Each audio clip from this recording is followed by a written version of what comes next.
Alright, Andy's filming, and I'm gonna get some mushroom compost here. I got 5 shovelfuls already in there, and that's 6. Now I'm gonna come over there and get some wood ashes. I was a little bit more careful this time to not have them full of nails, so I don't think I have to screen these. The last time, there's one, I'll get 5 more. Alright, I've got 5 shovelfuls of wood ashes in there. Here comes the 6th. I'm mixing this stuff 1 to 1 to 1.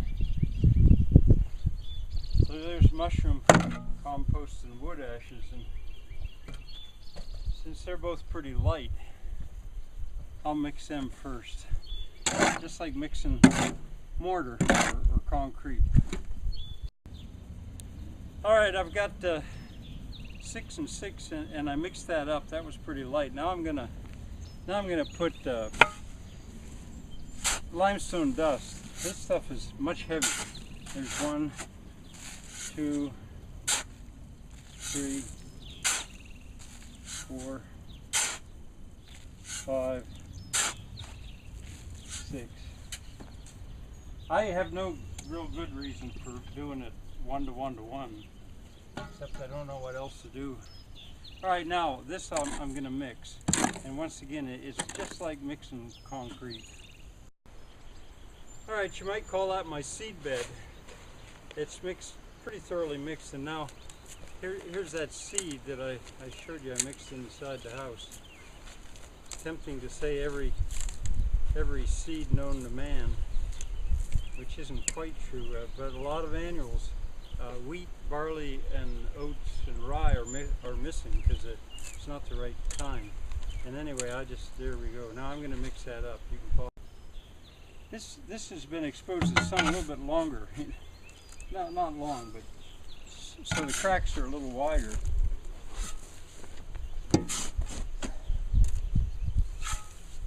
And then after this, I'll find some place that's real severe, and we'll see what happens there.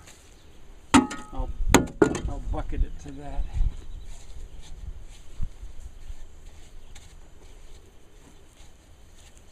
Never saw this done anywhere. I'm making it up. Or maybe it's standard practice somewhere, I don't know. I never saw it.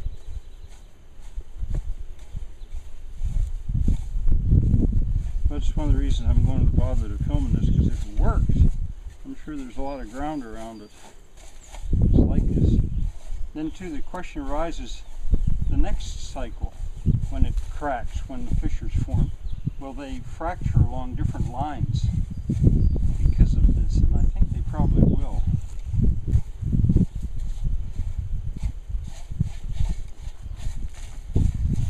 Alright, now I'm going to go find some place that's real bad. Alright, now those cracks are pretty big, but you can also see that I've begun to irrigate. I just basically turned the water on this morning, and the way I do that is just by moving a chunk of sod. I'll show you about that later, but in any case, these fissures are pretty big. This is also pretty near to where I'm going to run a road out through here. That's what these broken up, looks like chipboard. They're from a kind of pallet that has served me well, very well. When I've told people about this, what I was going to do, and their comment was, well, something will grow, and I found that rather optimistic. I'm not quite so optimistic, but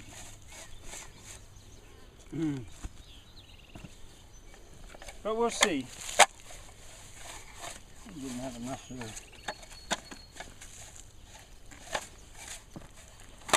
All right, Andy, if you'll walk up here just a little, let's look at this water.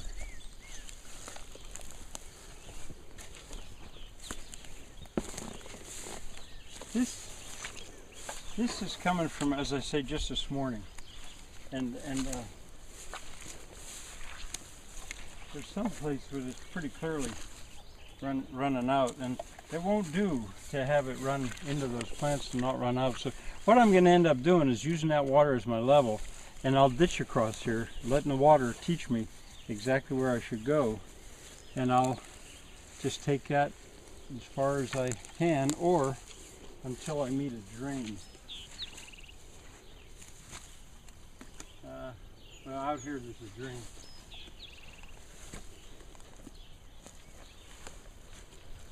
There it is.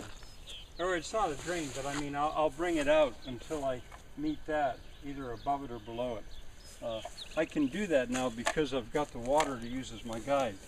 And see, this is full. This is full too now. I mean they're full or dry. They drain or they irrigate, just according to which way I move a chunk of sod. And at the moment, it seemed like the weather was beginning to get a little dry, so I decided, well, I'll put water in. Now see, I stopped. See that water running there?